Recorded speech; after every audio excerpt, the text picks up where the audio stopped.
since I'll be trying to get better at that. Okay. Give me a list of inactive boxers of recent times and the time spent away from the ring.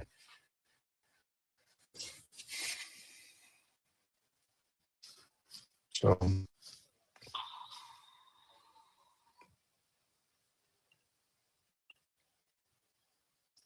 stop extra camera video file, share screen.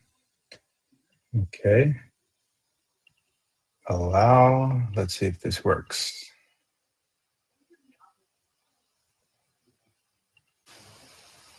Oh, this is good stuff. Yep, this is exactly what I want.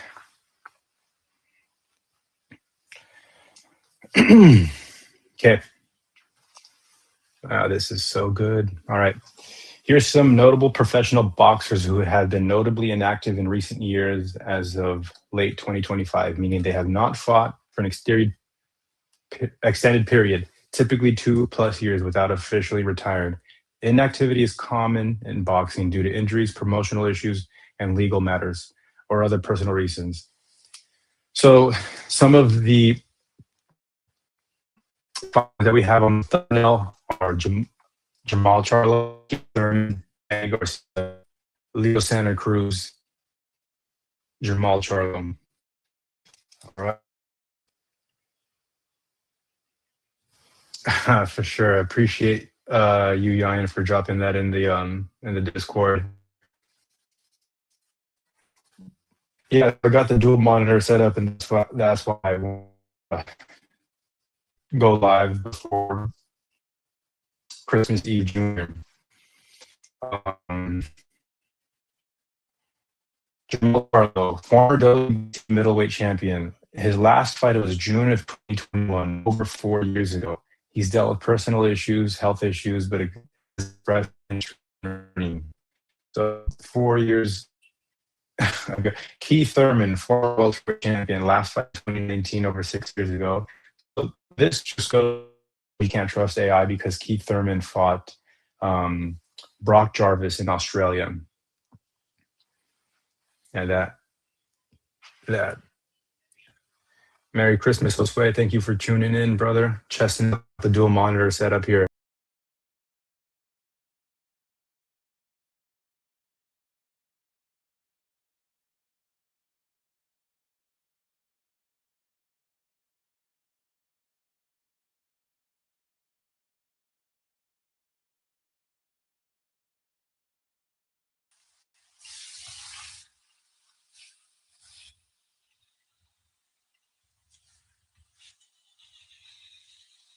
Merry Christmas Eve, Josue.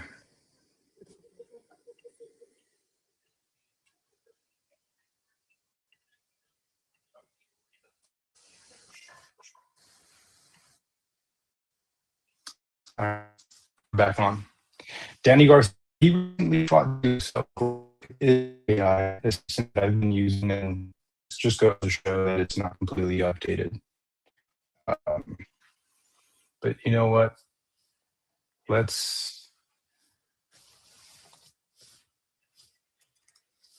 cover some of the ones on our thumbnail. Errol Spence. Getting knocked out by Bud Crawford has taken so much time, but he's constantly putting himself in the boxing media. Over 2 years, 5 months. Here said rules TKO lost against Crawford in July 2023. I took place. I was so excited to finally watch the fight of the century, quote unquote. Many think that he's done. I don't know. Is Errol Spence done? If he were to come back, who would you like to have Errol Spence Jr. fight?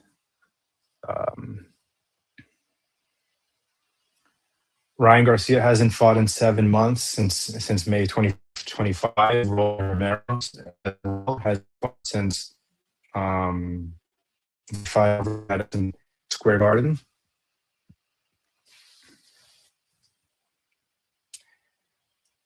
Shakur Stevenson, Keith Thurman. Shakur Stevenson just fought Cepeda. So,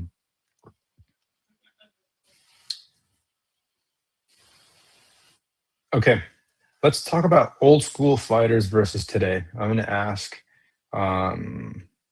AI, how often did fighters back in the day fight? Let's go.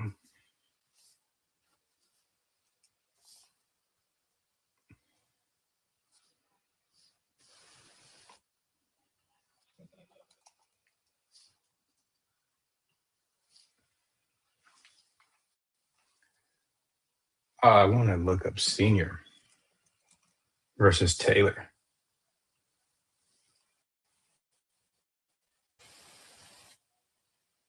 Fight of the decade.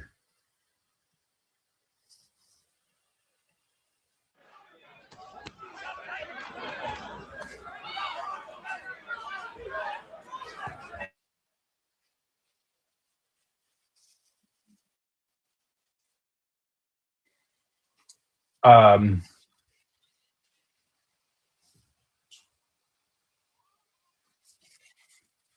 this fight here with Meldrick Taylor and Julio Cesar uh, is a crossroads fight for Meldrick Taylor. At that time, we didn't know that this late KO with the iconic Richard Steele stops the fight. Uh, he has never really been the same. But when I'm watching this fight, I'm seeing the most beautiful combinations out of Meldrick Taylor. But Julio Cesar Chavez is a dog, and it wasn't until this fight that I found so much respect for Julio Cesar Chavez because he was getting beat, and he's getting beat to the punch in the 12th round. But you know, so Josue says one reason I think is because fights they take more risky, they take to lose. You can overlook any opponents, and the money has to be worth it because if not, they can lose. And that's true because a lot of record um, pros look at you like uh, shit after you have a loss in your record. We know that that's not the case.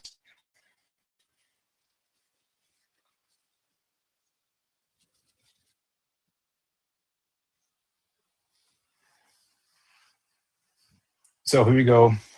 This is Meldrick Taylor in the 5th round. Again, Meldrick Taylor is the most skillful tactical fighters. Oh, my connection is choppy. Thanks, Josue. I appreciate that.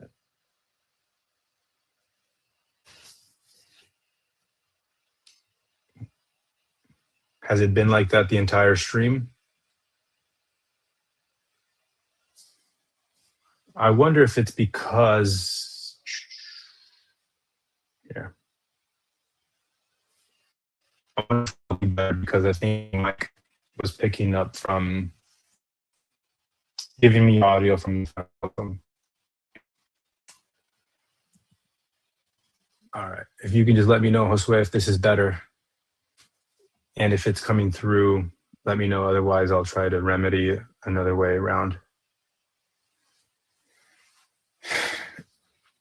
Meldrick Taylor again on the inside. Look at these combinations, the way that he's throwing these hooks on the inside. His head positioning is beautiful.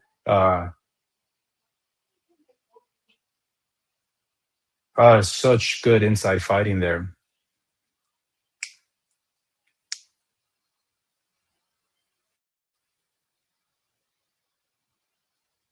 That is just poetry in motion. Watching those four punch combinations. Try to disconnect all the devices. Okay, I am gonna do that. I'm gonna try to get my audio.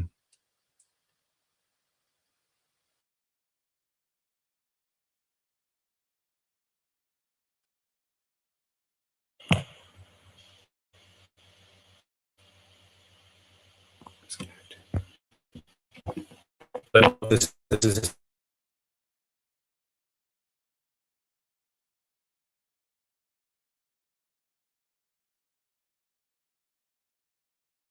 my audio coming across. Oh man, I really didn't want to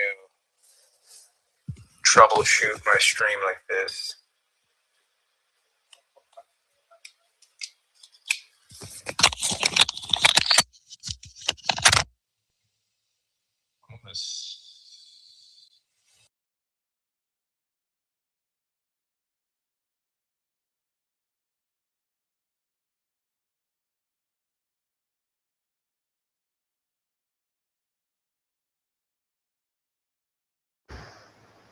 Okay, is this better? All right. I think the audio should be coming across now. I apologize. Or maybe it's the weather, bro, because I know in California it's been raining. How about this? I think the audio should be fixed now. The audio should be picking up from my laptop. Let me know, Josue. I appreciate you, the number one fan. Way better. Great. Great. Josue, tell me about this fight. Like, did you watch this? Or I don't know if you're any bit older, but when I watched this for the first time, I was in absolute awe. Both with Meldrick Taylor and Julio Cesar Chavez. After watching this, I feel so bad for Meldrick Taylor, but Julio Cesar Chavez, again, I have so much respect for. Now I know why the old heads love him. You know, he's revered as like one of the goats if you're a Mexican fighter. Appreciate you, Josue, for helping with the audio. This is something that I'm going to look to do, and that's review some classic fights. Because a matchup like this, what sort of matchup in today's day and age would you compare Meldrick Taylor and Julio Cesar Chavez? Now, here we are in the 12th round. And he's pulling away half an inch. 1 minute left in the 12th round. Meldrick Taylor is looking to win this fight pretty decisively, but Chavez is taking the center of the ring.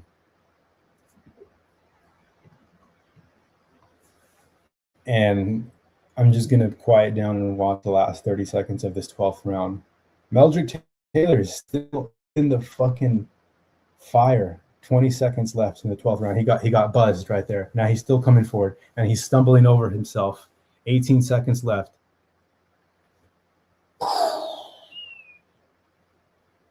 Richard Steele stops the fight. And Richard Steele stops the fight. That's boxing history right there.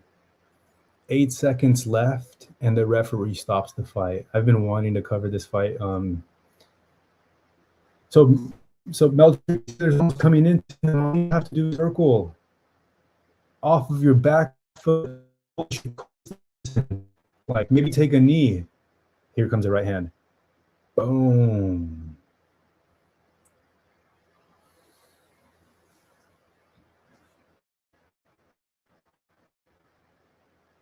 Are you okay?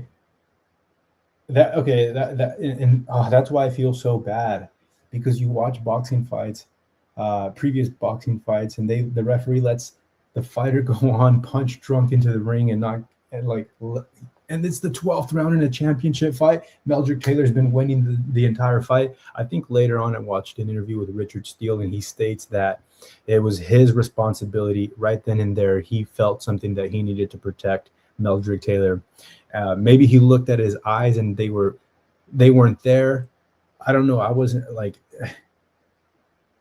I try to ask myself, why stop that fight? Unlike fighters today, Taylor went to fight. He looked wore down, fighting because till the end. Boxing one punch everything, and that's why I like to see fighters 100%. 100%.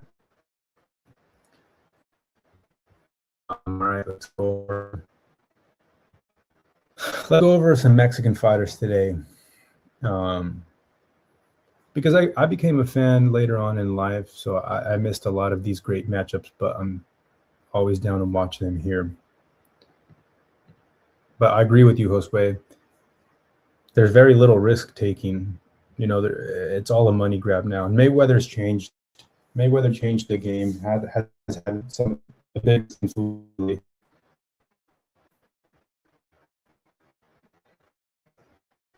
Juan Manuel Marquez, he was never the fastest fighter, but he just knows how to position himself.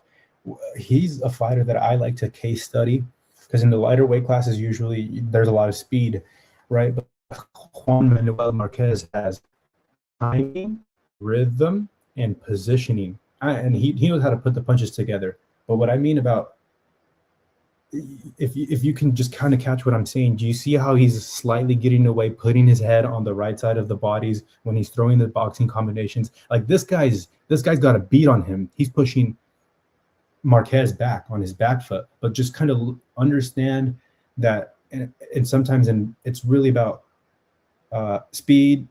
Yeah, speed kills, but if you're positioned well and you have different tactics, I think Juan Manuel, he did really well for his, and he's getting beat up right there. Look at these punch combinations, super quick. But he just puts himself in the correct position. And maybe we'll watch him versus Manny Pacquiao.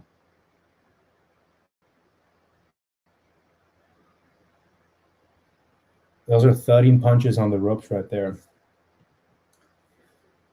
Juan Manuel Marquez, I was on the tile floor when I watched him knock out Manny Pacquiao.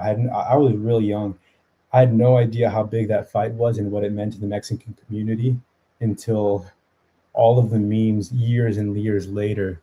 I had Taylor up until he got KO'd.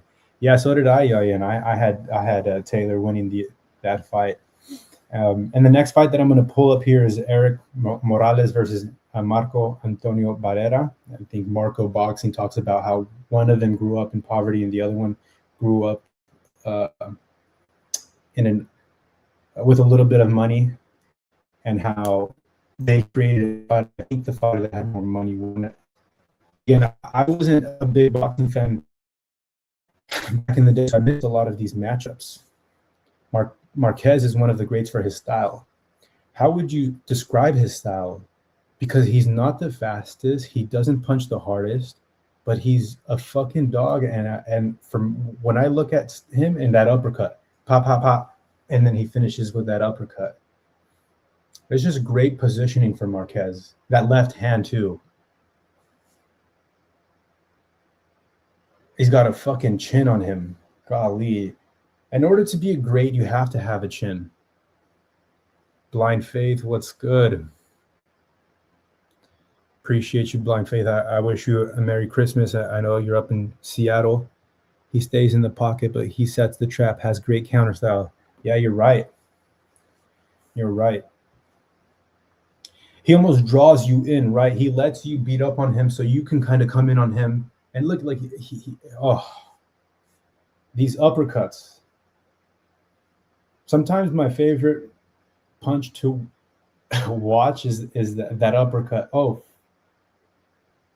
lead uppercuts. Teofimo has a very good lead uppercut. And just great timing, yeah, and counter punching. Marquez also looks a lot older than he actually is. You know, he's probably 20 something years old here. And this is the first fight with Juan Diaz.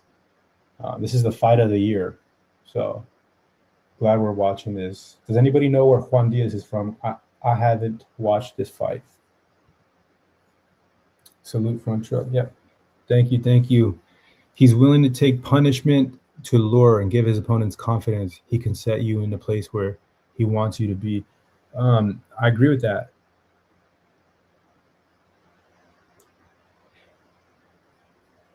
Shout out to everybody that's watching along. We have 10 of us watching Juan Manuel Marquez versus Juan Diaz. If anybody knows where Juan Diaz is from, let me know.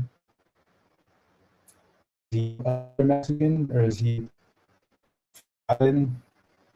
But looks like he's pretty bloody. God, and Juan Manuel just comes on. He comes on in the later half of the fight. Look at these. Upper. You practice that shit on a boxing bag. You don't practice that shit in a boxing match. Upper, hook.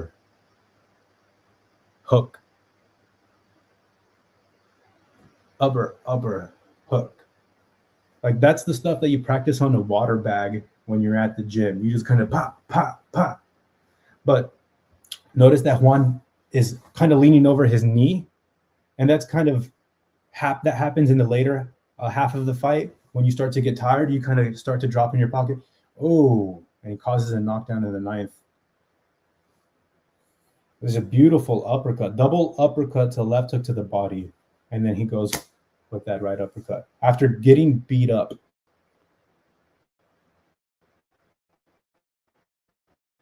I've never seen this fight. I'm gonna give this YouTube channel a follow. Jeff Jackson.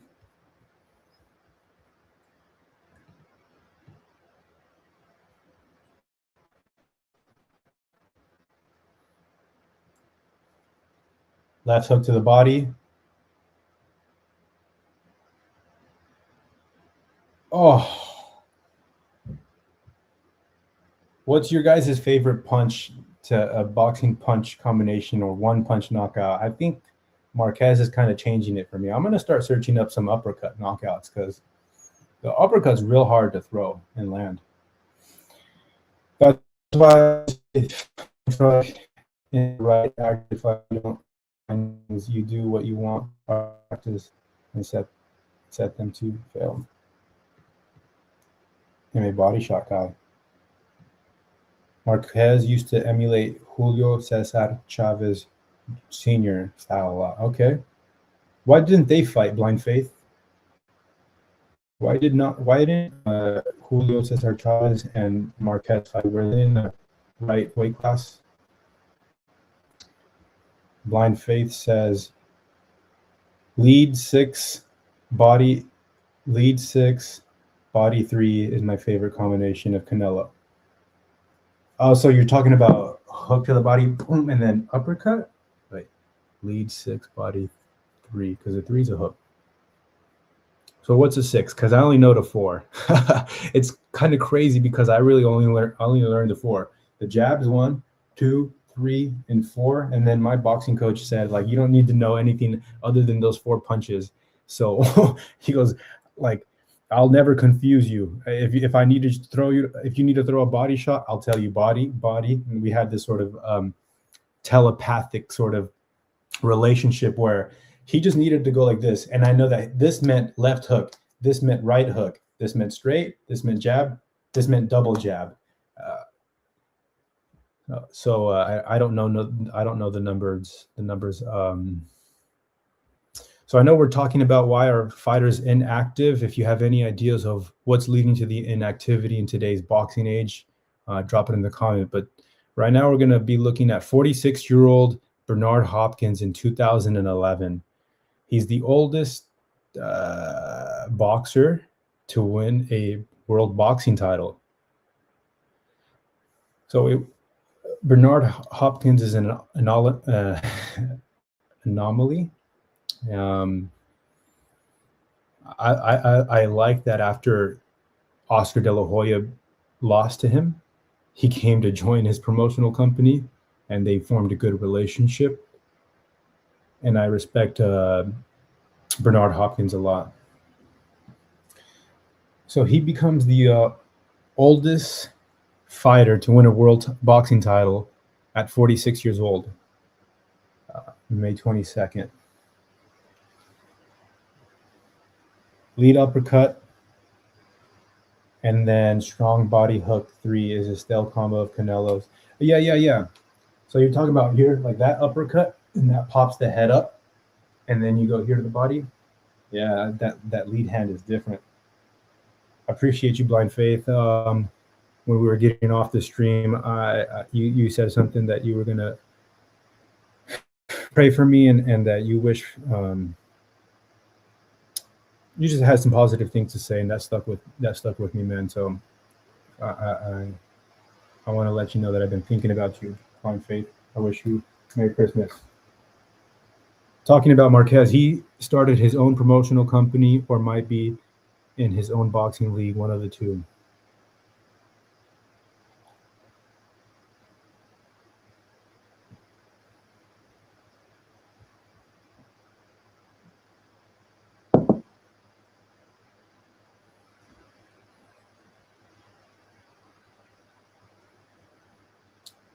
Yeah, I don't know who he. They don't have the name of his opponent here that Bernard Hopkins is fighting.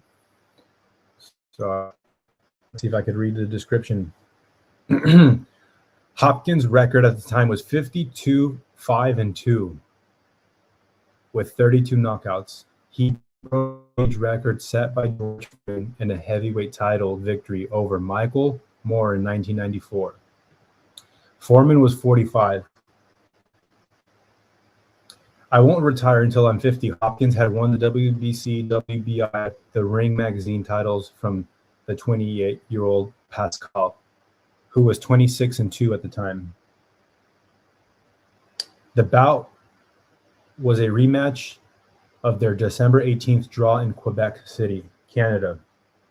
During the fight, Hopkins made Pascal miss a lot, thrown punches with his Philly shell defense, and was able to land clear punches.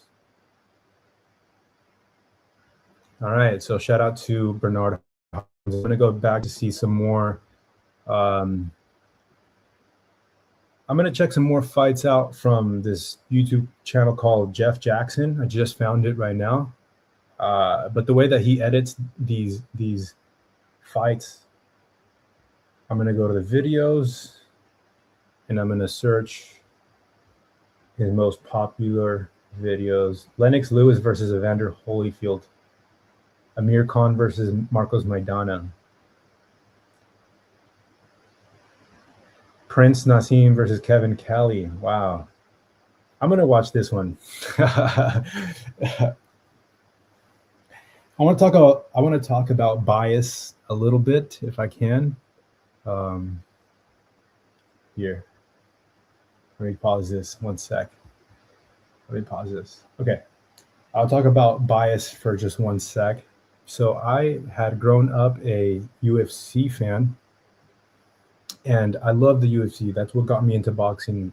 Long story short, I watched Canelo versus Trout, and that's kind of the catalyst of what started me boxing. But when I watch boxing match and I see a Latino, I just naturally gravitate towards the Latino and cheering on the Latino. It's just it's culture. It's a Latino thing. But when I'm watching MMA, I don't care what the person's race is. Like, I heard different podcasts, and and obviously I'm going to be fair. It's just a general, natural tendency to ride with your Latino brothers, and there's nothing wrong with that. But if you're all right, just that blind faith. Okay, so let's read the description here, because this YouTube channel does a good job. Jeff Jackson again. April 7th of 2001, the babyface assassin Marco Antonio Barrera takes on undefeated Prince Nassim. So this is in 2001, April 7th. Barrera is a 3-1 betting underdog. That's fucking crazy. So a 3-1 betting dog is like Teofimo versus Shakur. That's what we were looking at odds yesterday. Okay. The media has ferocious, hard-hitting, typical Mexican-style fighter who stands flat-footed and constantly looking to go toe-to-toe, dishing out as much as he receives. Hamed and trainer Emmanuel Stewart had made preparations to fight versions of Barrera portrayed by the media. However, unbeknownst to Hamed's camp, the boxing world, Barrera underwent major stylistic metamorphosis with his bout, utilizing an authoritative jab, lateral movement with improved technical skills to the surprise of many. Thus, Hamed was not trained for this improved version of Barrera. According to Sky Sports, Hamed's training camp did not go well. He was about 40 pounds overweight. Just weeks before the fight, Emmanuel Stewart was worried after watching sparring tapes about who looked really sharp months before the bout, while Hamed looked ragged in his sparring against young Mexicans. In some occasions, Hamed clowns Barrera to lure him in, doing the same in order to gain an advantage. Okay, so let's watch the fight here. It's 5 minutes long.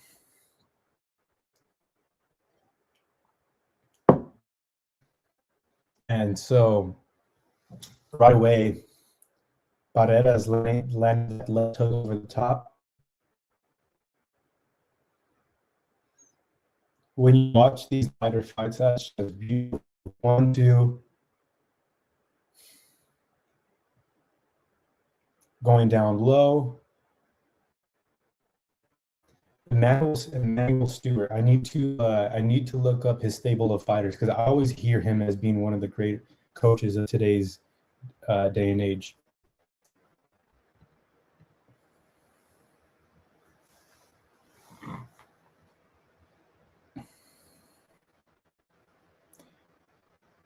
Oh my God. That right hook, left hook combination that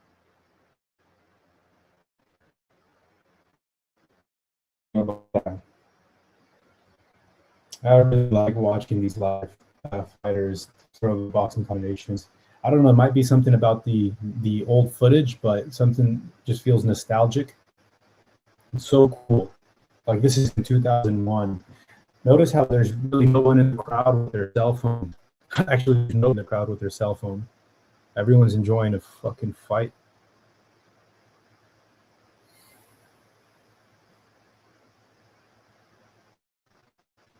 Yeah, Prince Naseem was the man.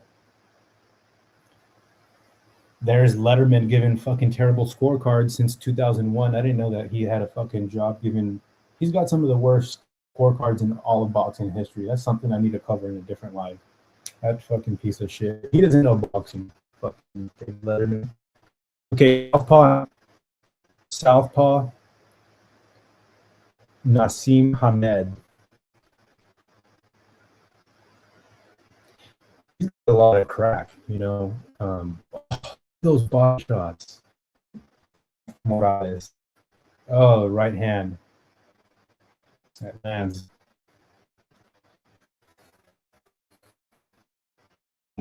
Right hand on the ropes. Knocks Naseem down a little bit. It just looks like Morales is faster. He's better prepared. You know, I bring this up a lot. It's really about peaking, you know, and being sharp. Can a trainer? Oh fuck! That hook just made him look silly. Oh my God. In boxing, it's all about sharpening your blade, but not overtraining yourself. You want to peak on the night of your fight.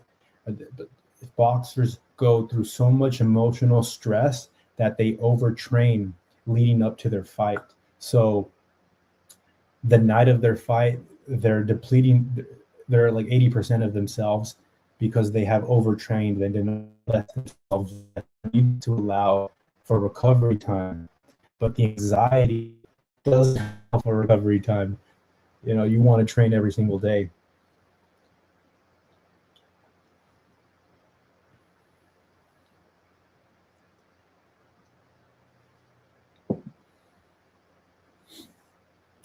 Merry Christmas Eve, everyone. I hope you guys have a good time with your family. I came down to spend some time with my folks, and I'm back in my that's more. I wish everybody a good Merry Christmas Eve. So you can see Naseem is still toying with Barrera here, but this highlight reel has been action-packed. A lot of good boxing combinations, especially body punches from Barrera, and that lead uppercut as well.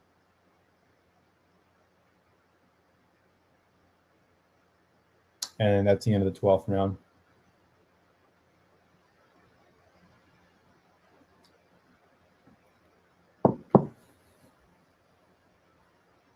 One of the biggest uppercuts. Okay, so this one, here goes Devin Alexander uppercut.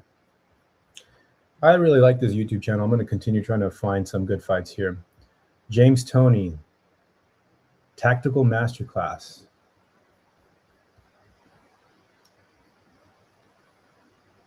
James Toney versus Vasil.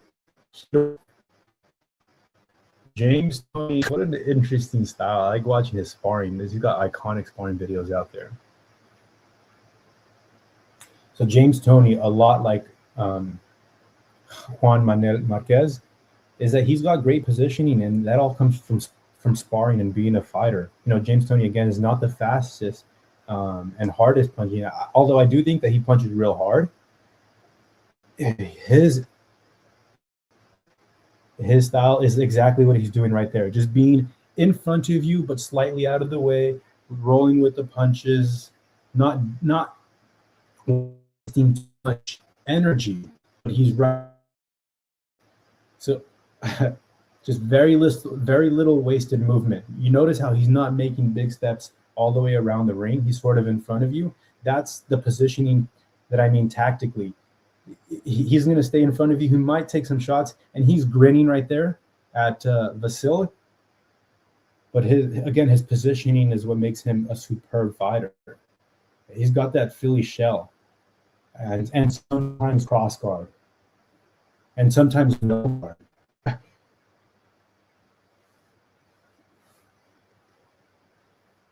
It's like you got to know when to hold him and when to throw him. And James Toney is like that right there. I'm going to pause that just right there. I'm going to look back to, and just kind of, I'm training myself, but also speaking into the microphone. Okay. What he's going to do here to avoid a lot of, all he's going to do is just this. 1, 2, 3. How many punches go right over his head?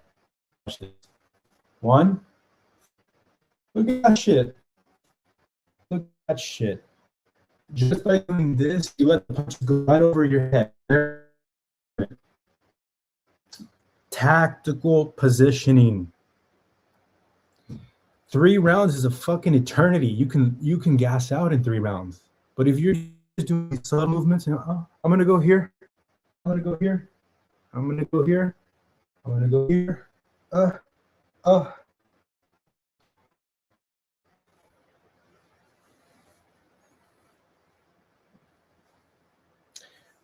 and there's something that's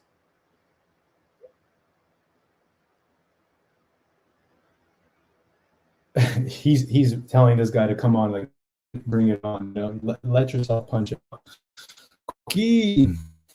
Okay. That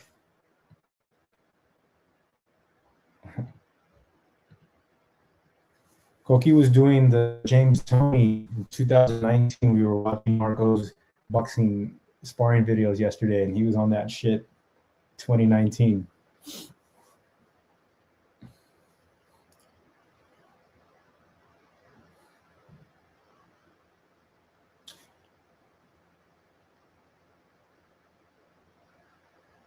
Oh God.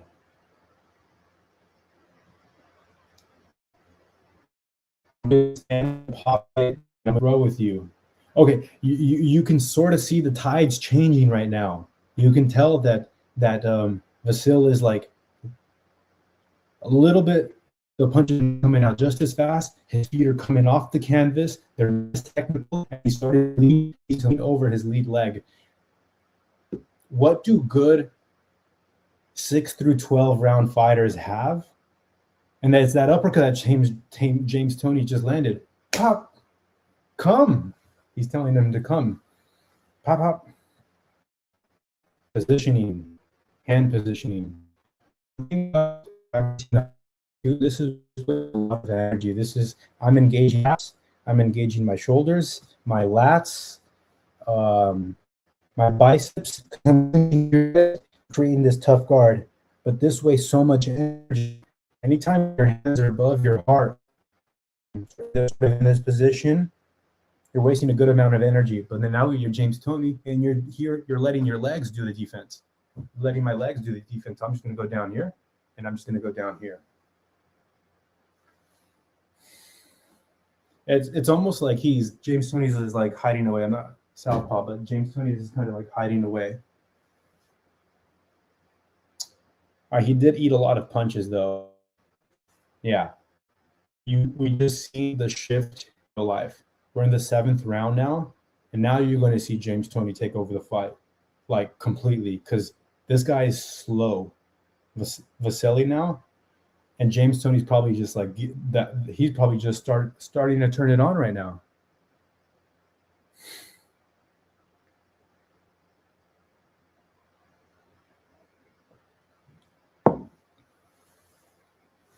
Roy Jones versus James Toney. I haven't seen that fight.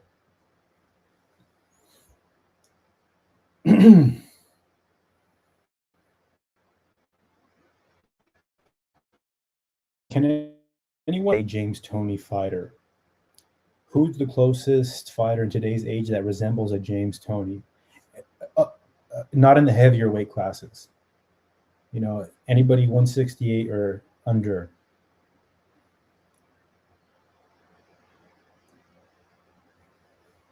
I like those long trunks from James Toney. Oh,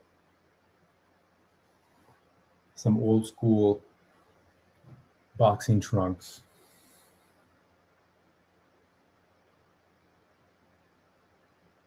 Okay, it's a tactical masterclass. I'm gonna finish this fight all the way through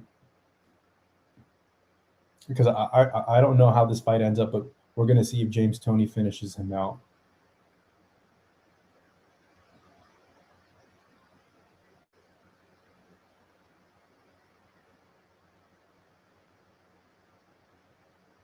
Jesus Christ, let's watch that again. This is just all right, I'm gonna speed up here. We're in the 12th round. James Toney is still kind of fighting on the ropes. I thought that he would be the one pressing. Wow.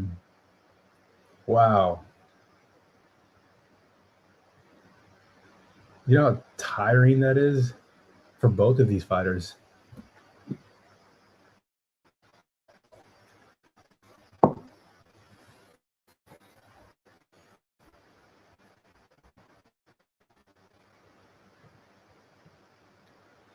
James Toney style is very natural to his body type and personality. Very unique fighter, crafted it to his own perfection. He has his own sixth sense.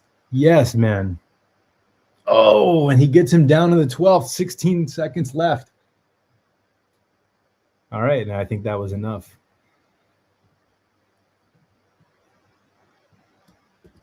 Hell yeah. Koki, I dropped the link in the chat if you want to jump on and give me any of your recommendations on fights to watch.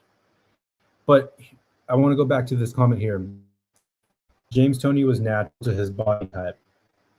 Yes, there are certain punchers that can take those punches that are good with the Philly shell. And when they get hit on the chin, they can just kind of shrug it off because he took a lot of punishment. Like I don't like to fight in that sense because it's just not me. I don't like getting hit with the hook either way. But he's got that sixth sense. Yes, that's what I'm. And other fighters have that. Barrera, Marquez, that sixth sense of like where my head should be. Have you seen? Have you seen Rafael Marquez versus Cubierto? No, but we're gonna pull that one, Angry Skips, and then we're gonna pull up the Kermit Cintron KO. Damn, I've never heard of these. Never heard of these fighters.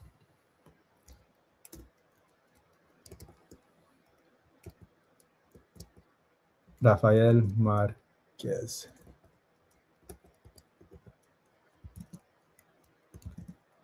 Heriberto Ruiz. Angry Skips, if you were listening to me say that up are my favorite things, I appreciate you. So I kind of want to watch the highlight and get to some other ones.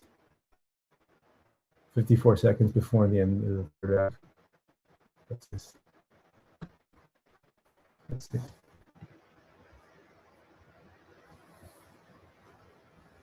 Oh shit! Holy shit! Holy shit! Holy shit! No, okay, I gotta watch this one. I gotta watch this one a little bit slower. What led up to that? What led up to that? Holy! He went under the hook, and he goes.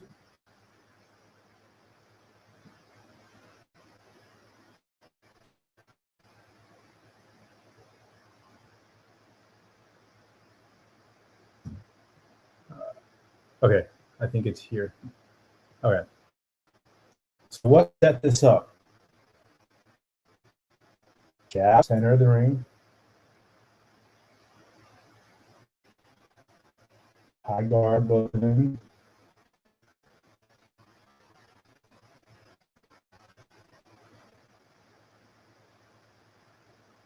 Third round, so it's not too late in the fight.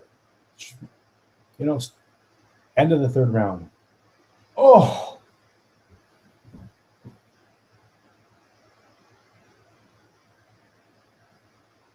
Oh! That's fucking dirty.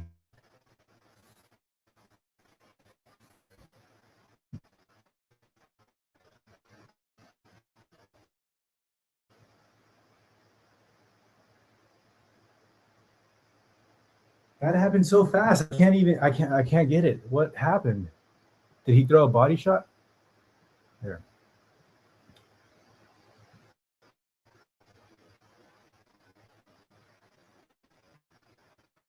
How do I slow this down?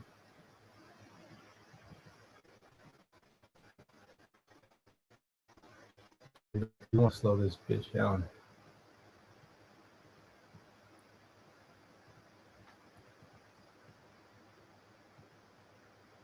Okay, here's this body shot. Oh! Oh! So usually when someone throws this body shot here to the body, you want to catch it first. You want to go pink, and then it's there. He threw it at the same time. He. So when someone has good left hook to the body, catch here, your elbow goes here, pink, and then it's here.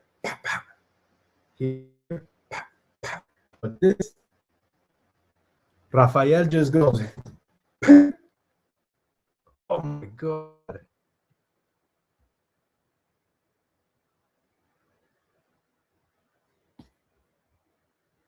Fucking A.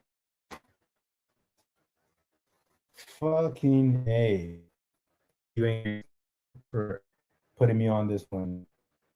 Never, I never even see that. Shout out to you. So we're gonna look at this. Was posted 11 years ago, and it only has 3,900 views. The entire fight only has 3,900 views. So this was an IBF title fight. All right. You ever seen Kermit Cintron? If I'm saying that right. Kermit Cintron KO versus Walter Matisse.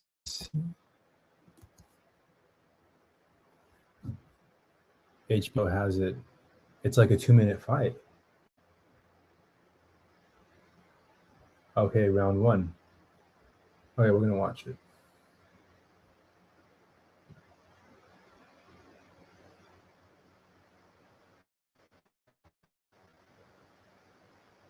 Well, let's watch a minute of it. Or Koki, do you think we should watch the full thing? It's one of the most beautiful finishes ever. Because I kind of like watching how the KOs are set up. And 55 seconds left in the first round. I don't know who's getting knocked out. But let's see what we got.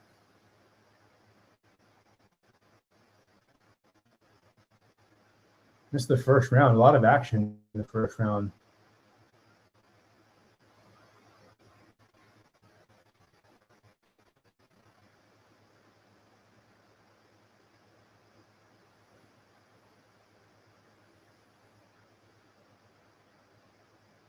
Simpron versus Matisse. Am I saying it wrong?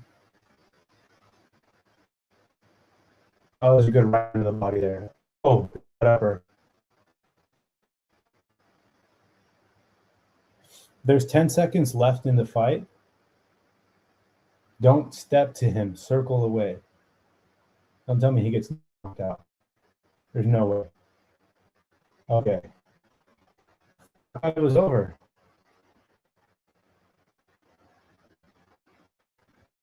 Both guys had high KO ratios. He was keeping him at bay.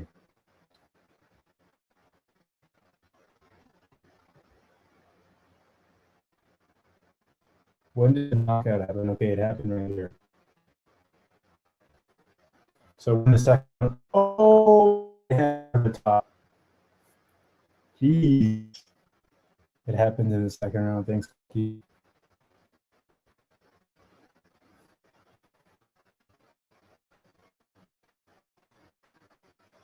Oh, that's a brutal knockout. That's how I wanted Jake Paul to get knocked out. I'm fucking upset that Jake Paul, one punch, he had his eye. He was making eye contact with Joshua Allen's Joshua his head off like wow. Thanks, Koki and Angus. Those are great recommendations. Also, had never heard of these fights. Keep dropping if you want me to pull them up. One fight that I want to watch is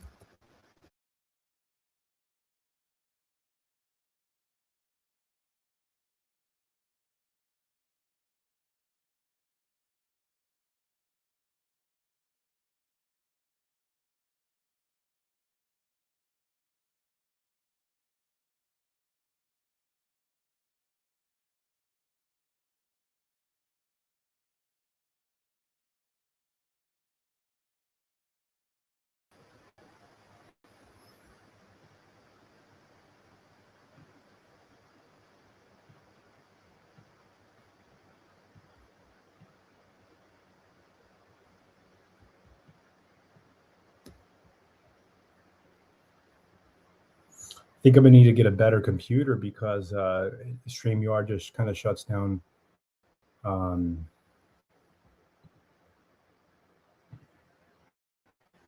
So Sergio Martinez versus Paul Williams. This is something that I remember watching like on an ESPN Sports Center like night. So we're gonna try to pull up. Here we go. We're gonna get straight to the action.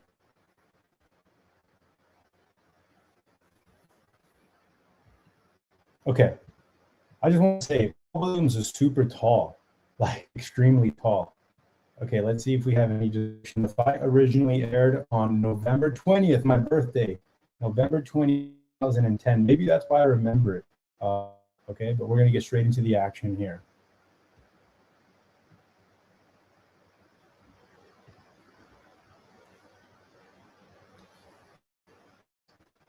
Sergio, oh, that left hand. And the reason I pulled this fight up because Paul Williams is such a tall fighter. He reminds me a lot like a Shiraz or like a Fondura. You know, like these fighters that are so tall, it's hard to punch up. You know, when I first started boxing, I learned how to punch up, and it's so difficult. Your technique is good here, your technique is good here, but the second that you start to go, you have to start going up here.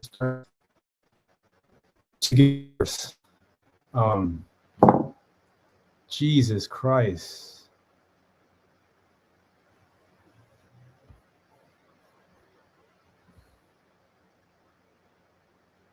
It's like a look away. It's a look away southpaw overhand. from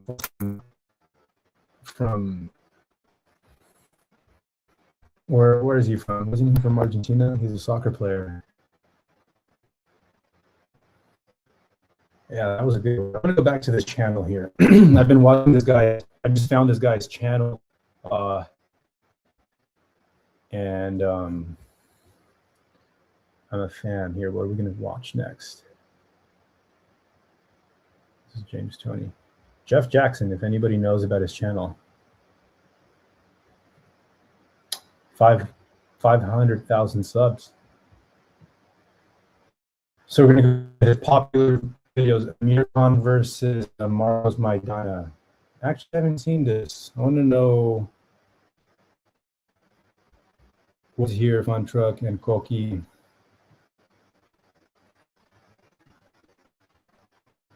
Yeah, Merry Christmas and be safe. I am 5'7", I know. Deep Woods, Feliz Navidad. Feliz Navidad, hermanos y hermanas. I wish everybody Merry Christmas and a good time with the family. I'm back with my parents. This is my childhood bedroom that's now used as storage. But I'm really close to Chiquito Deep Woods. I'm going to get him on. You know, his dad's like just around this, literally up the street. Deep Woods, I appreciate you and all of your insight. And you know the references that I have when I talk about the East Coast. So Amir Khan had he had tremendous hand speed. Look at that. That's like five punch combination. One jab.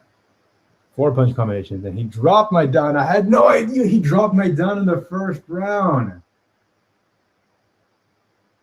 Yo, we gotta put some respect on Amir Khan's name. What the fuck? We gotta put some respect on Amir Khan.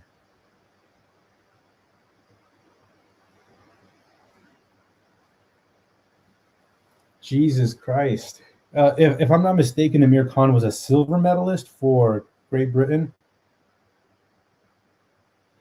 Okay, is this crazy for me to say that Amir Khan's boxing combination reminds me of a lot of like Meldrick Taylor, and that it's so fucking crisp and right in front of you? It's perfect.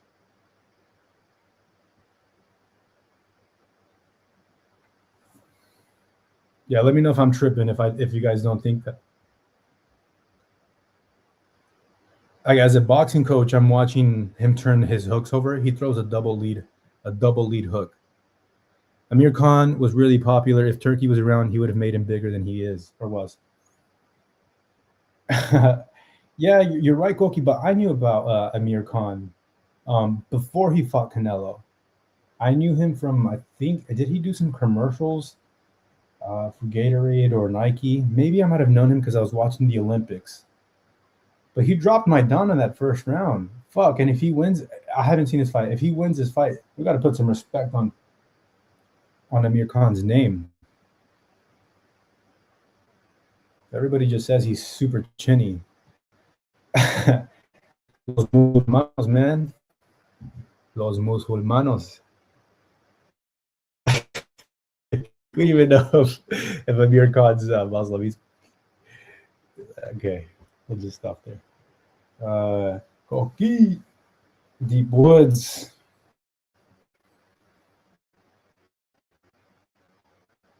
My knocked out. Was that in the first or second fight?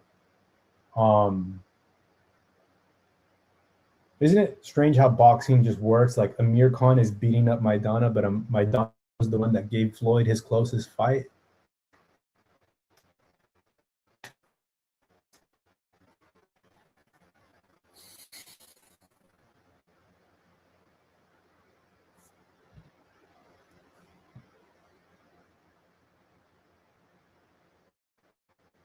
Man, I'm a big fan of uppercuts, angry skips. I still can't get over that nasty right uppercut that we watched today. Rafael Marquez. That's what I would do to Marco. You know, Marco's bald head would just go into the bucket, and I would just. You want some seltzer, Marco? How's your sinus infection?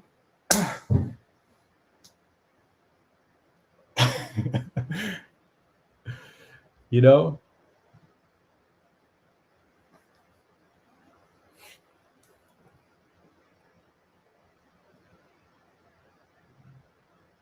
prayers for Marco though. I think he has his transition surgery. Um, he's getting some sort of surgery going. He's probably got some mold in his walls, dude. That's probably why he's sick. Marco would have been fun to spar. He has that slugger style. I agree, Koki. I'm gonna break down on Marco. I'm gonna put effort into this live, where I'm gonna compare videos of me hitting the double end bag, him hitting the double end bag, and it's all for shits and giggles. I'm not gonna take it too serious, but but he definitely has a slugger style. I don't think they ever showed Marco how to move his head, because Marco, when he punches the bag, he's like this.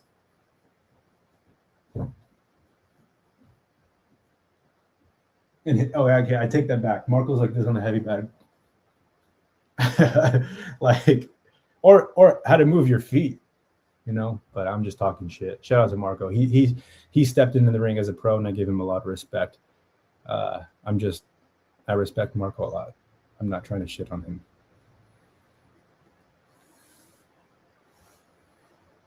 And I think we're a lot more alike than we're different, actually.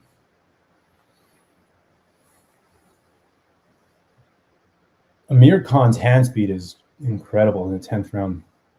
Oh, he got hit. Chinny Amir Khan. Uh-oh, does Maidana finish him? Uh-oh, behind the head. Did the referee take a point? The referee's trying to split them up, and he's catching him flush.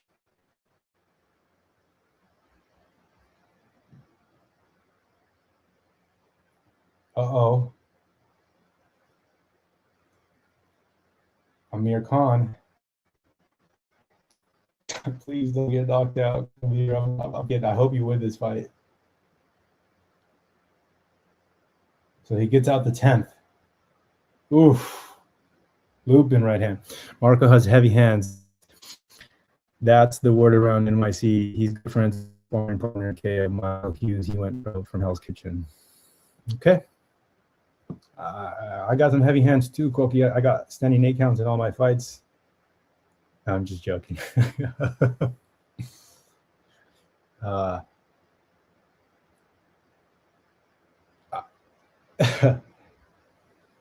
You're good, Koki. I know that you're good because if it's true what you say, you're training 5 days a week, and if you showed that sparring from 2019, and if you continued to work out, I know that you're really good.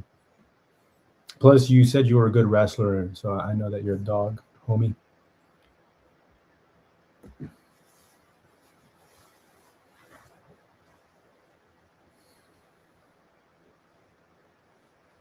And when I go to New York, we have to get some work, bro. It'd be an honor. It'd be an honor to share the ring with Koki.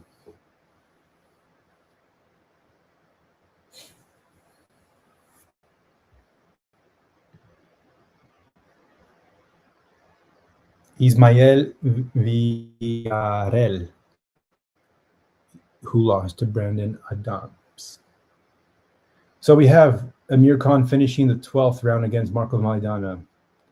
I don't know who won this fight. I think Amir Khan won that fight. Freddie Roach in the corner.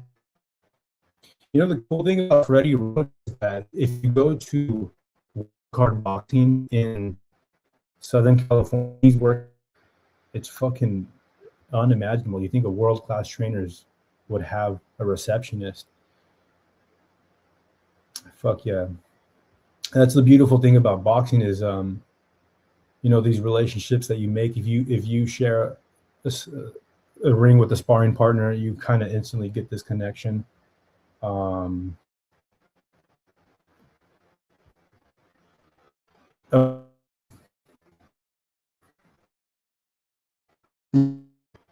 of the most heated rivalries in boxing have ended with fighters hugging each other. Benavidez, that dude got beef with every fucking fighter. Benavidez makes up the most fucking wild statements leading up to the fight. I'm gonna break your jaw. I'm gonna break you. I'm gonna knock you out. But he goes to 12 round and then he puts his his hand around or his arm around his opponent. He gives him a hug. Damn, I have another boxing topic idea. That's Dave Benavidez trash talk, but never coming through with those knockouts. No, I'm just joking. Devin Alexander. If you guys have any fights that you have recommendations, we've got 2 recommendations so far, and those were excellent fights. So here on Jackson boxing channel, go to the most popular, Iron Mike Tyson. Let's do this, in the spirit of the holidays. 1 minute and 17 seconds. Or no, 17 seconds. Jesus Christ.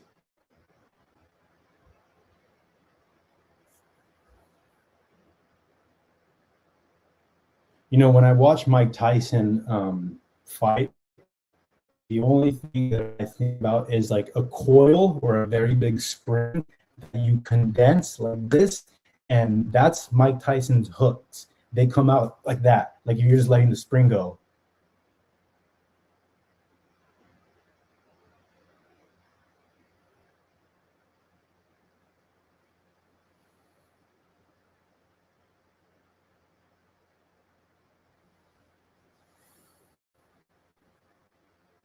Man, Mike Tyson. Mike Tyson is the most recognized name in the world. I'd argue that if you can go anywhere in the world and you would know who Mike Tyson is today. Probably people in India that don't know who the Catholic Pope is or who Kim Kardashian is. But there's people in New Zealand, in Madagascar, Zimbabwe, Senegal. We know who Mike Tyson is. I mean, that name will last forever in history. Why was he so polarizing, ferocious, salute your heart. A young prodigy from New York. Oof, he was about to uppercut when that was around. And it doesn't even look like Tyson is having fun. Mark Young.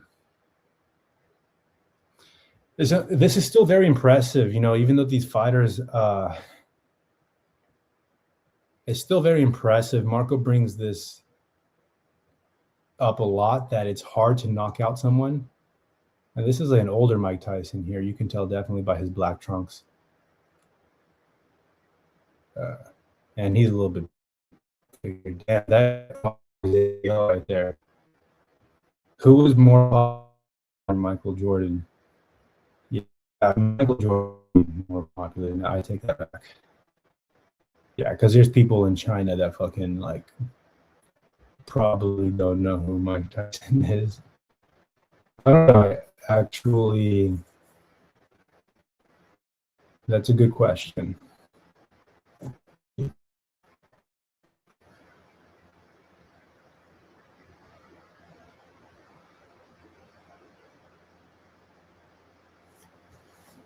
Personally, I would not want to go to a heavy fight where it ended in the first rounds, because the walkouts are lasting way longer than the fight themselves. I mean, there's so many stories of people leaving their seats, right? Like getting a beer or popcorn, and then the fight's over. I've heard that over and over again. Fuck, Mike Tyson is a coil. Like, he's just ready to spring. And these guys are much taller than him. That's an impressive right there.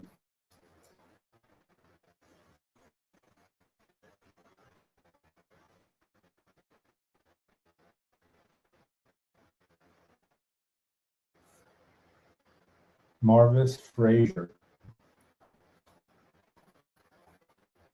Holy fuck. Why is the referee not stopping on his feet? I'm gonna pull this up here. Okay.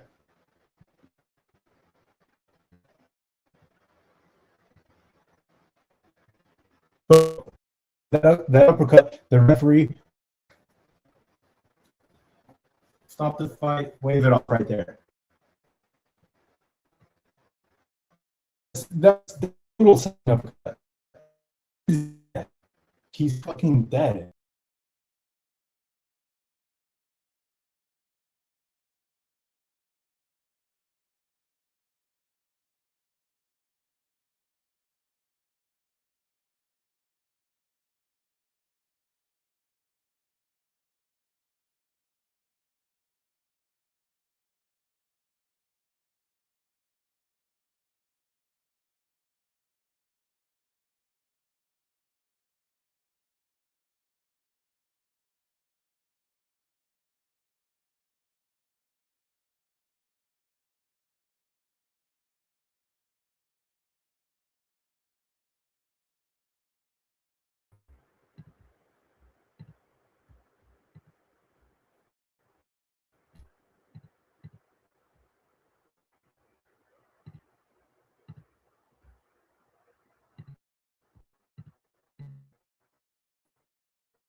Who is more popular globally, Michael Jordan or Mike Tyson?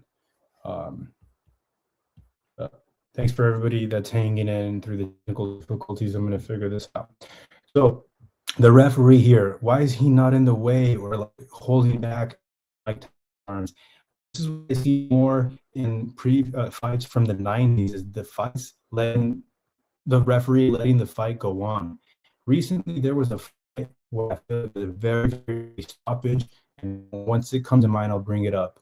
But it was not even close to sort of watch. This is already where the fighter is basically dead on the ropes.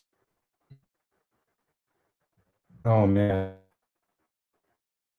Are you kidding me? Motherfucker's head is hung over the ropes and the referee's counting. That's the uppercut. Oof.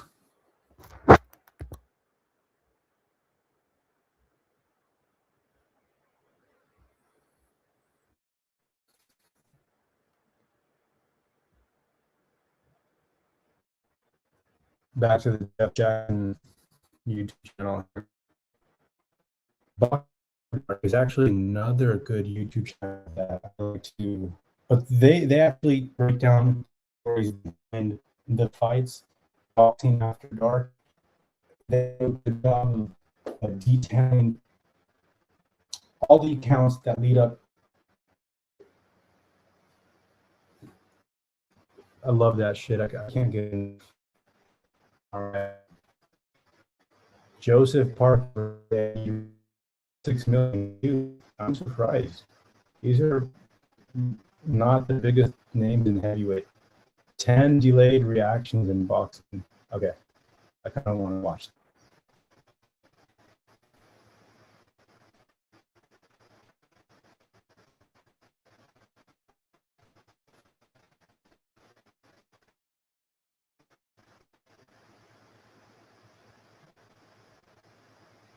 California was a nice experience. NYC people to visit, get a bubble. I agree. The La Jolla roast post. Should we watch that one? Okay. Okay, we're gonna do that. I think it's okay if I talk. So I'm gonna turn the audio up. Let me know if you guys hear it and if it's coming across.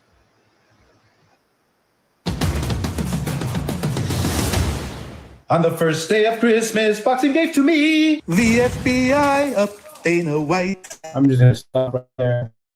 What the fuck, Oscar? You get so much respect as a boxer and not a promoter. Like, that's some scandalous shit that you say for your woman brother. Like, you don't gotta put that out in boxing media. On the second day of Christmas, boxing gave to me Canelo stuck in quicksand, and the FBI up. On the third day of Christmas, boxing gave to me a longer stick and diamonds. Canelo stuck in quicksand, and the FBI up Dana White's ass. Boxing gave to me. Crawford sold his soul. Smart idea. A longer stick and Crawford sold his soul to who? Good hero Canelo. Crawford's what do you take that money, and including yourself, Oscar? Canelo in quicksand. Is Oscar's Canelo promoter right now? They are still in some sort of contract, or is Canelo like independent?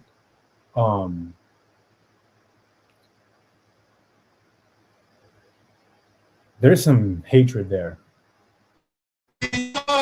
Up Dana Christmas. Rollies. Crawford sold his soul. Smart. And the FBI up Dana White's ass. On the day of Christmas, boxing gave to me in the same lawsuits. After Rollies. Damn, Devin Haney lawsuits, Ryan Garcia crying, Canelo in quicksand. Crawford sold his soul. It was a smart idea. Bumlander steak and diamonds. Canelo stuck in quicksand. And the FBI up Dana White's ass. On the seventh day of Christmas, boxing gave to me. All the act on the That's fucking so cringe, and like, you gotta do that. attack endless any lawsuit. Brian Ryan after Rollies. Crawford sold his soul. Smart idea. Bumlander steak and diamonds. Canelo stuck in quicksand.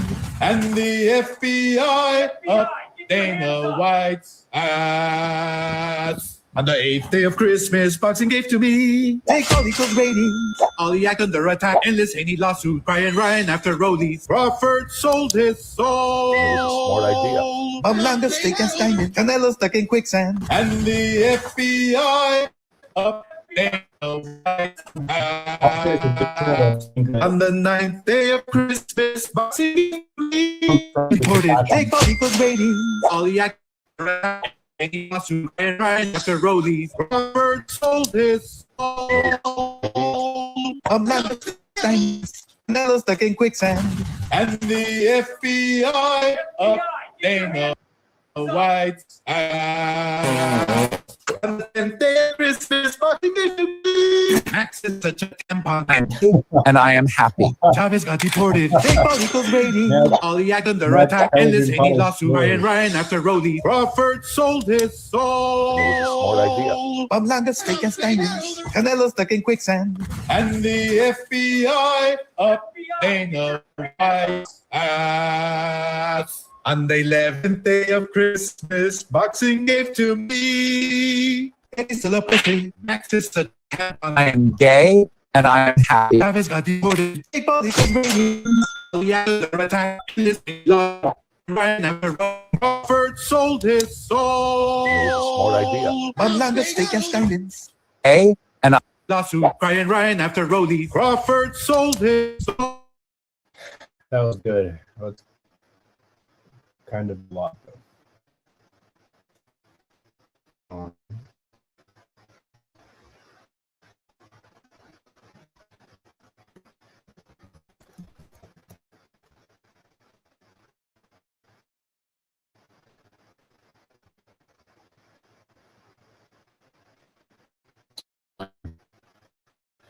Shit doesn't crash, but host what?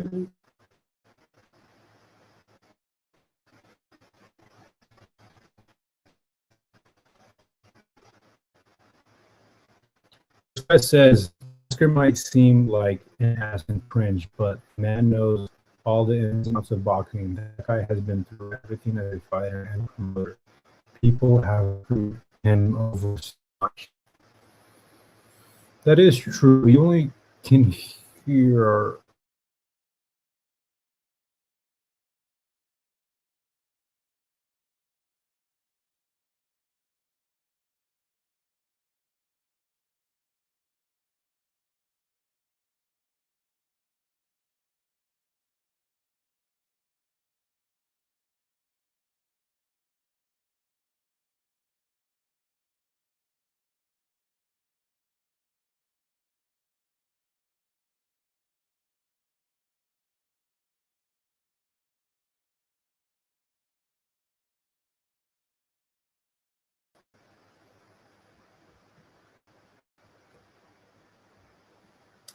Yeah, there's two sides to every story, Josue, and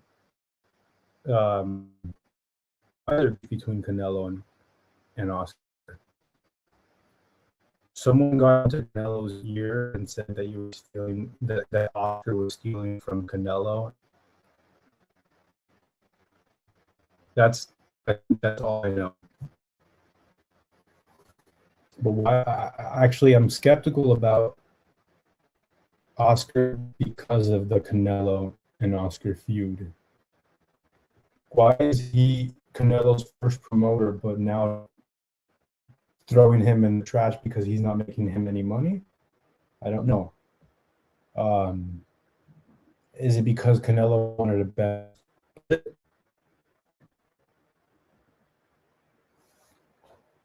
There's two sides to every story. We will never know. But Canelo doesn't like Oscar. Actually, Ryan Garcia doesn't like Oscar. Seems that almost every good Oscar has he's had some sort of. I'm not sure if that's a promotional thing, right? Because Mayweather, I heard that Mayweather and Adrian Broner would be texting and they would talk shit to each other on purpose because they knew that it would gain publicity. Okay, here we go. And Golden Boy Oscar held boxing down for a good while, in my opinion, when they first started streaming with the Zone. Josue says, between Canelo and Oscar, I don't care. I just think it's business. Oscar and Golden Boy may their cut. Yeah, it's business. You know, there's contracts that are signed. Give me a link. You want to jump on? Josue? For sure, bro. You've been a full supporter and always have really nice things to say, my brother. So you're welcome to come on anytime. Jump on, but no pressure.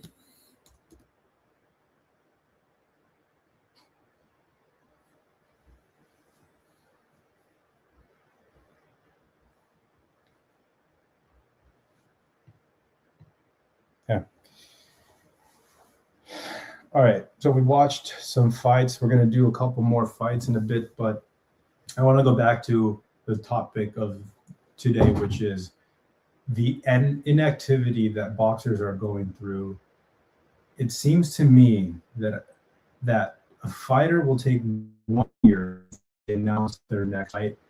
And when they announce their fight, it'll take several months, 4 months, and between the announcement of the day of the actual fight. And the big issue that we have, that I have personally, is that a lot can happen in between those 4 months. You could get injured, the fight can be rescheduled, and your career is delayed. Jumping on the panel.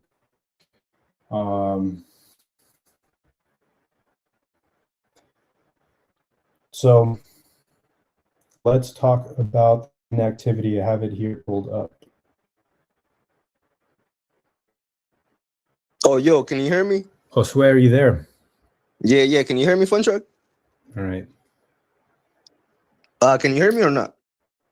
Yes, sir. Josue, where are you calling from? Oh, me from the LA City area. Yeah, you know. Right. But California.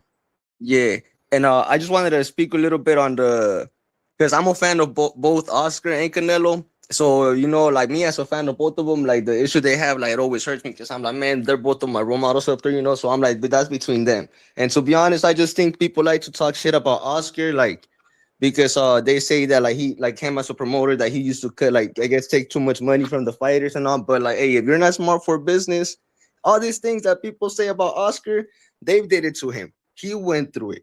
So like it's like I say, it's business. If you're not smart enough to fucking read over a fucking contract and not get screwed over, that's on you. But that's how you learn. You should be like thankful that like he put you in that position to be able to negotiate. So that's thing. I really don't care. That's business. I really don't care. They're both my role models. I like them. And besides that, the reason why I say that like that Oscar can do all this shit is because a lot of people have fucked him over because what was it PBC when PBC had I think started like what in like 2015 I think they had gotten a lot of the manager from Golden Boy was the guy that transferred a lot of most of Golden Boy's fighters to PBC and so I think it was his manager at the time or his CEO I forgot what it was but they screwed him over. They gave PBC all these new fighters, and then at the end, the reason why Oscar had the problem was with Canelo was because Canelo fucked him over by giving the finger to him and going with PBC, the fools that had betrayed him. So that's the reason why they have beef. But like they always say, "Oh, this will fuck me over," and I don't give a fuck about that shit. But I mean, to me, I also do feel like Canelo said, like gave him the middle finger, but I don't care. Like I said, I'm still a big Canelo. Canelo's like my boy. That's my boy. So I don't want to talk on that. I don't care. That's business. Dog. As fighters, they're both up there for me. But that like I said, that's where that comes from. That's why I'm like, hey, Oscar and Golden Boy held boxing down for a good while, and they got screwed over. So he got the right to talk all the shit he wants. How did he get So I just screwed wanted over? to. How? Because they Yeah, stole thank they you, stole Josue. his table. So so that's what I'm saying. But Oh, I just you wanted to see, hop in and say that. for sure. I appreciate you, host. Yeah. All right. So I'm gonna hop out, Flint truck. I'm still gonna be watching the solo. Oh, fuck yeah. Thank you for coming on, bringing your insight. Appreciate you, Josue. But this question, Josue, if you had to rock on, I'm almost guessing that you're going to rock with Oscar. Oscar's the better technical fighter. No one can deny him what he did as a boxer. Any gym you go to, Black, Asian, Mexican, everybody respects Oscar as a fighter.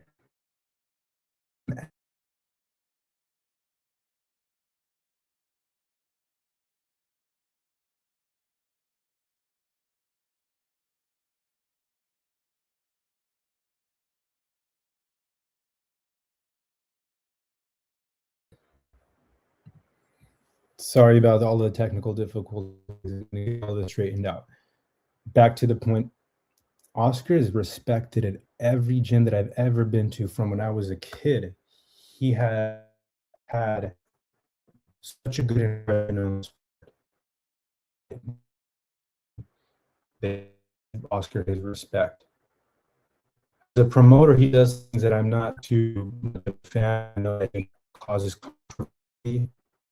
He likes to put himself in the spotlight, but a lot of the time he's good at putting himself in the spotlight and then taking a step back. He is a true promoter in the sense that he does things to capture attention, to promote the fights, because that's what he's supposed to do. He's a promoter. But when it's time to take a step back, he will. In many cases, when Ryan Garcia, when it's like he likes the spotlight and attention to be on the fighters. So there's that boundary that he doesn't overstep. And there's always sides of the stories that we'll never hear. Coach, if you want to jump on and give me 5 minutes of whatever you have, I appreciate you coming on to the Fun Truck Show. So I'm gonna go over fighters back in the day. Julio Cesar Chavez fought 10 times in some years, multiple bouts monthly. He's famous for his 89 fight unbeaten streak. Okay. Sugar Ray Leonard, between the 70s and 80s, he had 40 fights. He fought 3 to 5 times per year. In his between 1997 and 1982, with multiple high-profile bouts. That's what I'm talking 3 to 5 times a year, being active, being sharp as a blade, not eating too much weight in between fights. That's what I'm talking about. 3 to 5 times a year. Muhammad Ali, his peak activity was 3 to 6 fights per year in his prime. In 1972, he fought in some stretches per year. Henry Armstrong went 14-0 in 1938. Come on, son. 14, that's more than one fight a month. 1938, held titles in 3 divisions simultaneously. Harry Greb, in the 1920s, 45-0. Insane single year record. Whoa, this guy fought 45 times in 1 year? I mean, there's 52 weekends in a year. I'll have to read. Joe Louis, between the 1930s and 1940s, multiple defenses a year as champion, 11-0 in 1941, 11 fights in 1 year. Guys average 3 to 10 fights a year. In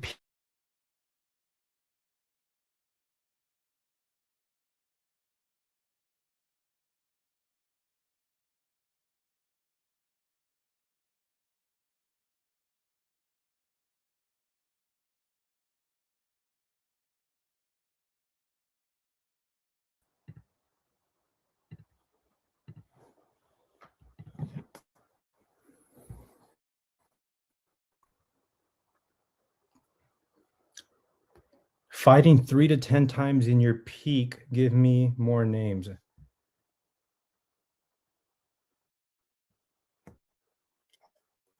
I don't like that these fighters take one fight a year, one fight every year and a half. I'm gonna ask for some high-profile names, but I'm also gonna play the devil's advocate. I'm also gonna check back in the day if there was fighters back in the day that were taking long times in between bouts. As of right now, Errol Spence Jr. is obviously one of the biggest stars who's inactive, but says that he's coming back and not. Crawford, before he retired, was sort of inactive, and Gervonta Davis is one of the biggest stars now. I'm going to wrap up the stream because of Wi-Fi connection or because I'm playing the monitor and I'm running everything off my laptop. But I appreciate everybody who came on. Josue, for jumping on the panel, giving me your thoughts. Appreciate you, big dog. Josue, if you're listening, my brother, when my fighter makes it to the top to his first world champion, I'm gonna gift you a ticket, brother, because you've been a loyal commenter and supporter of the channel. I think I might jump on back tonight around 10:30. So I'm gonna let the camera cool down. Let's see. Josue, I got you, brother. My fighter right now is 10 years old, and he's gonna be the big deal.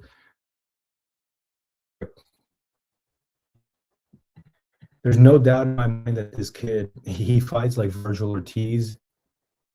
I'll pull him up tonight. I'm gonna get the video.